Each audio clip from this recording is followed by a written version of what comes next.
It's the Daily Dog. Oh, eucalyptus.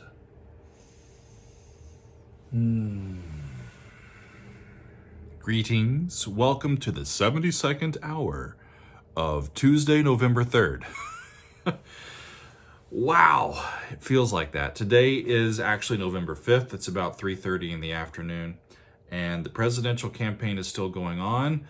And in this edition of the Daily Doug, it's just kind of a flare up. It's for what it felt like 2 days after the election, when the results of the election, at least at the presidential level, are still somewhat in doubt. I haven't relaxed, had a good sleep. I'm on pins and needles. My anxiety is through the roof. My emotions are up and down. And, as more data, there's been so much data that's just been oozed at the American people over the last few days. It's like our heads are spinning. But starting to get some sort of analysis points that sort of wind our way through some of the results from this election. And the biggest thing that is troubling to me right now, like where my heart kind of is setting right now, whether Joe Biden wins or not, this election was way too close, y'all. I mean, it was way too close. It's astounding to me. It looks like the blue wave did come. And there was a lot more people that came out to vote this year than in years past. Joe Biden's current popular vote margin, I'm looking at this right now, his current popular vote margin of victory is bigger than the entire population of 23 of our states. Joe Biden has already won more votes than any presidential candidate in the history of the country. But you know what the problem is? Donald Trump also increased the number of people that voted for him in 2016. So these people, like the entire country, came out of the woodworks, and it seems like we are as divided as it feels like we are. And it's just frightening to me. It should not have been this close. I mean, not after caging kids, orphaning kids, because they're fleeing oppression from other countries. Not after selling out our soldiers and our military and calling them losers.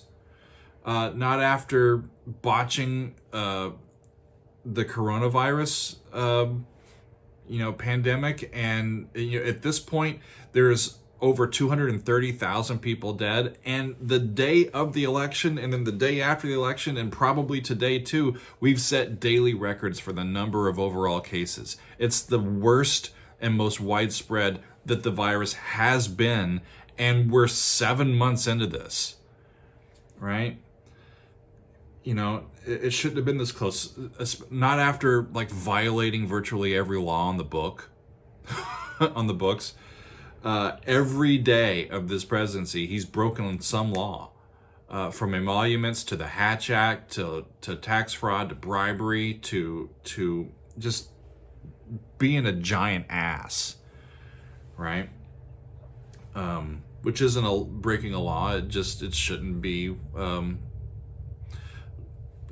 The disposition of our lead public servant. Shouldn't be this close.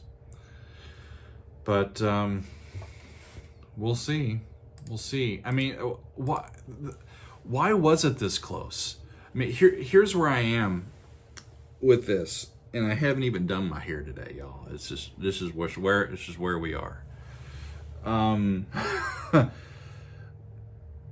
What?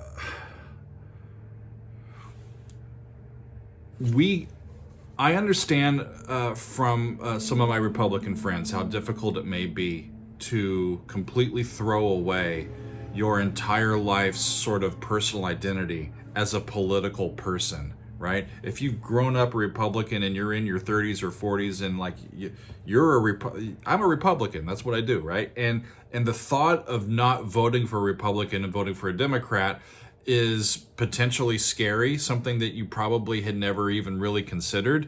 So we wanted to make it as easily for you to change as possible. we didn't make Republicans vote for somebody like Elizabeth Warren. We didn't make them have to choose to go that far progressive, right? We didn't put somebody on the ballot like Bernie Sanders. We decided, kind of as a group, to make it as easy as possible for right-leaning independents and Republicans to say, you know what, I've had enough of Donald Trump and I'm going to turn around and I'm going to vote for Joe, right? We gave you Joe Biden. We gave you a male who is straight, who is white, who's from a Rust Belt state, who is Catholic, and who is conservative. And they still could not find it in their feeble, broken souls to vote for somebody with a D after their name. And they voted for this mass murderer and international criminal instead. It doesn't make any sense to me. It doesn't make any sense to me. And I worry about how that chasm somehow gets bridged, because I do not understand the humanity of someone who can't find it in their souls to turn away from somebody like Donald Trump and all that he represents and just say, you know what? Joe Biden is a good, lifelong family man and public servant who is moderate on every single issue. I can vote for him to be president. The fact that people didn't do that is something that I find very, very troubling. And how do we reach these people? My wife and I have this conversation multiple times a week. How do we reach these people? I've tried this year in having the hard conversations to just to ask for their vote. Just the conversation was, we need your vote. Here's what we stand for. Here are the facts. Let me know if you have any questions.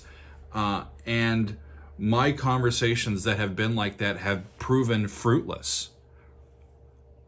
At least in my experience, these people cannot be swayed. And the data shows it. The data showed it in the polls, and the data shows it in the actual votes that have tallied. These are people that cast their sacred trust, their sacred vote as an American for a criminal enterprise and domestic terrorist organization masquerading as a political party. That's how I think of them. And I don't know how the chasm gets solidified, gets connected. I will be continuing to watch the election results and praying for as good an outcome for democracy as possible. It looks like Biden could go ahead in Georgia. It looks like he might be able to break through in Pennsylvania. We shall see. You can be sure that I will update the series here in the coming days when we figure out who is going to be the next president of the United States. Lots going on. This seems like a very fractured time, and part of the anxiety is knowing that anything can happen on any given day. And that unmoored quality is just, you're not able to just relax into being the best version of yourself and going through your day and doing what needs to be done to help yourself and your family and your community. We long for a return to somewhat normalcy, and let's hope that it comes soon. Until the next time on the Daily Doug, I wish you all as good a mental health as you can have, and we will see you next time on the Daily Doug.